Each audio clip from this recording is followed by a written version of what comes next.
Λαύρος κατά των Αμερικανών πολιτικών και δημοσιογράφων που συζητούν και αναπαράγουν την ιδέα να δοθούν πυρηνικά όπλα στην Ουκρανία ώστε να τα χρησιμοποιήσει ως μέσο αποτροπής στη σύγκρουση που μένεται με τη Ρωσία, ήταν σήμερα ο πρώην Ρώσος πρόεδρος Δημήτρη Μετβέντεφ, που μιλώντας χωρίς υπενιγμούς ξεκαθάρισε ότι ακόμα και η απειλή μιας τέτοιας κίνησης θα θεωρηθεί ότι αποτελεί προετοιμασία για πυρηνικό πόλεμο με τη Ρωσική Ομοσπονδία και θα λάβει την κατάλληλη απάντηση.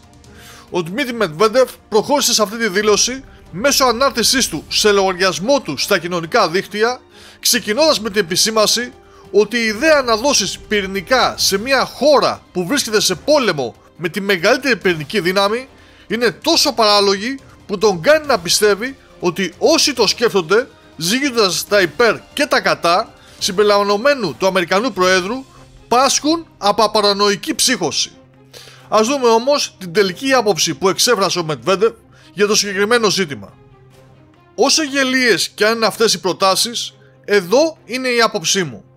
Πρώτον, η ίδια η απειλή μεταφοράς πυρηνικών όπλων στο καθεστώς του Κιέβου θα θεωρηθεί ως προετοιμασία για πυρηνική σύγκρουση με τη Ρωσία. Δεύτερον, το γεγονός μεταφοράς τέτοιων όπλων μπορεί να θεωρηθεί ως έναξη επίθεσης κατά της χώρας μας, σύμφωνα με την παράγραφο 19 των βασικών αρχών κρατικής πολιτικής για την πυρηνική αποτροπή. Οι συνέπειες είναι προφανείς, ολοκλήρωσε ο Μετβέντεφ, εννοώντας ότι η Ρωσία θα εξαπολύσει πυρηνικά πλήγματα, καθώς θα θεωρηθεί ότι μια επίθεση εναντίον της έχει ήδη ξεκινήσει. Φυσικά, οι προειδοποίησεις Μετβέντεφ είναι πολύ πιθανόν να πέσουν στο κενό, αφού η Δύση αντιδρά σπασμωδικά, αδυνατώντας να αποδεχτεί ότι έχασε σε αυτή την κόντρα με τη Ρωσία,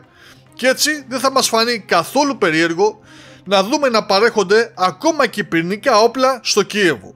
Απλά φανταστείτε να έδινε και η Ρωσία πυρηνικά όπλα στους Χούτι ή στη Βενεζουέλα, που βρίσκονται ήδη σε μια τεταμένη κατάσταση με τις ΗΠΑ.